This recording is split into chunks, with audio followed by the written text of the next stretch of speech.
Opendoor stock has just wrapped up a truly eventful week. After some consolidation in the markets and a bit of give back in Friday's aftermarket, the bigger picture is what's really worth focusing on. And that's what we'll do in this weekend update, zooming out from day-to-day price moves and focusing on the acceleration of Opendoor's strategy, the discipline that Keith Rabois is bringing back into the culture, and why the long-term $82 vision and beyond remains very much alive. Now, let's start with the headline.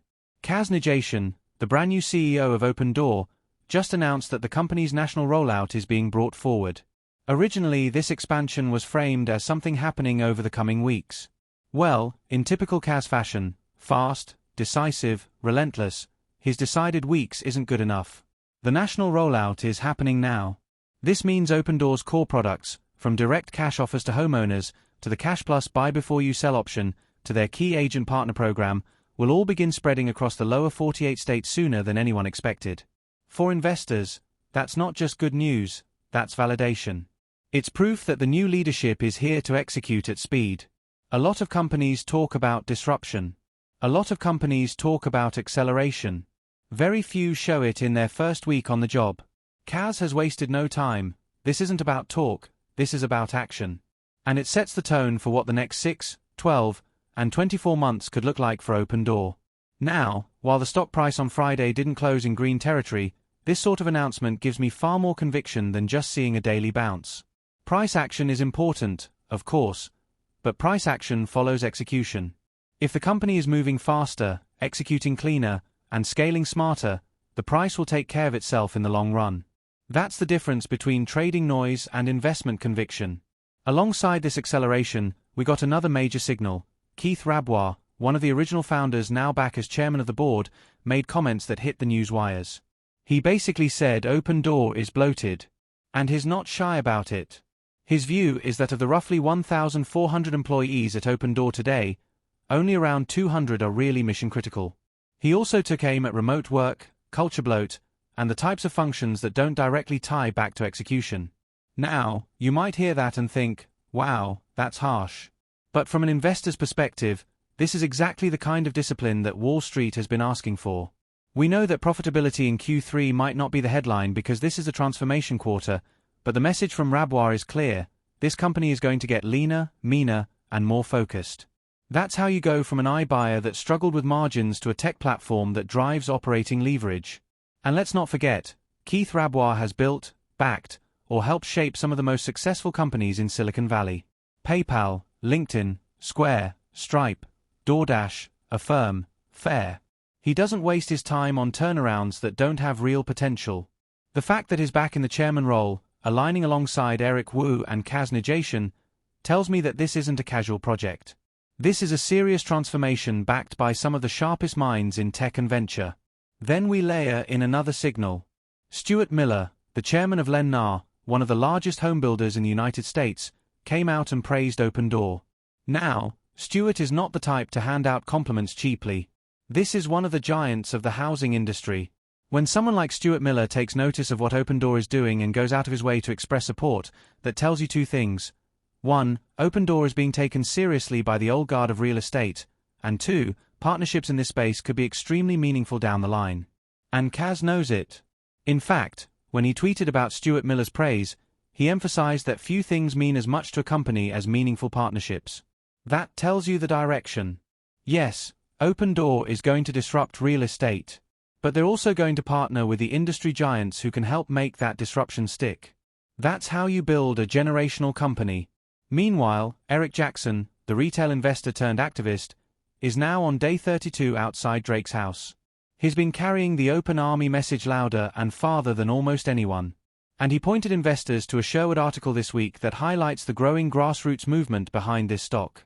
We're seeing something truly rare here, a stock that isn't just about fundamentals or about meme hype, but about a combination of both. There's retail energy, there's founder DNA, there's institutional respect, and there's product execution. That's a dangerous mix if you're a short seller. And speaking of shorts, we learned this week that some major institutions are in the short camp: SquarePoint, Jane Street, Walleye, Simplex, Group 1, and of course, Martin Shkreli, who has been making noise about shorting Open. But here's the thing, when a stock is consolidating at $10 after doubling, tripling, quadrupling from its lows, and you have this many catalysts lining up, shorts are playing with fire. The historic short interest in this stock is high, and if momentum keeps building, that sets the stage for a squeeze. A squeeze isn't the thesis. The thesis is the $82 target and beyond. But if we collect a little short squeeze action along the way, no one's going to complain. Now, let's zoom out and remind ourselves why Eric Jackson and the Open Army have been so consistent with that $82 thesis. It's not because of daily price moves. It's because Opendoor has the ingredients to become the Amazon of real estate. They have a massive data advantage. They have operational expertise. They have technology that can automate and streamline workflows. And now, with Kaz at the helm, they have an AI-native CEO who understands how to use that data to transform customer experiences at scale. Opendoor has already introduced Ernie, their AI voice assistant trained on their unique real estate data. This isn't ChatGPT bolted onto a housing website. This is Opendoor's proprietary data set, turned into a real-time tool for buyers and sellers. That's how disruption starts. Add in Cash Plus, Key Agent, mortgage and insurance potential, and you're not just looking at a company that buys and sells homes. You're looking at a platform for housing transactions. That's a multi-trillion-dollar opportunity. And the timing couldn't be better.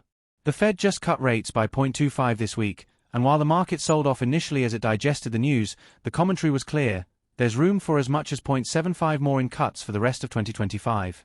For a company like Opendoor, lower borrowing costs are oxygen. They reduce carrying costs on inventory. They increase transaction velocity. They stimulate demand from buyers. Rate cuts are not a side story, they're a direct macro tailwind. So yes, we closed Friday a little lower. Yes, the $10 floor was tested. But we also saw the $9.50 level hold. That's consolidation. That's not weakness. That's the market taking a breath after a run that's already been enormous. And the bigger picture tells me that breath is just the pause before the next sprint. The weekend is about reflecting on the story, not just the ticker. And the story is this: Opendoor is moving faster than ever before. They're bringing founder discipline back into the culture. They're earning respect from industry giants. They're expanding nationally ahead of schedule. And they're building the tools, powered by AI, that could redefine how housing works in America. Investing is never about one day or 1 week. It's about aligning with companies that are capable of compounding value over time. And when I look at Opendoor right now, I see a company with the DNA, the leadership, the momentum, and the opportunity to do exactly that. So as we head into next week, my eyes on the continued rollout of Opendoor's national products, the cultural discipline being enforced by Keith Rabois, the grassroots energy of the Open Army, and the macro tailwinds of potential rate cuts. Add those together and you get conviction. Conviction that $82 isn't just a meme, it's a destination. And with execution like this, it might come faster than anyone expects. That's the update for this weekend. Stay strong, Open Army. The story is just getting started.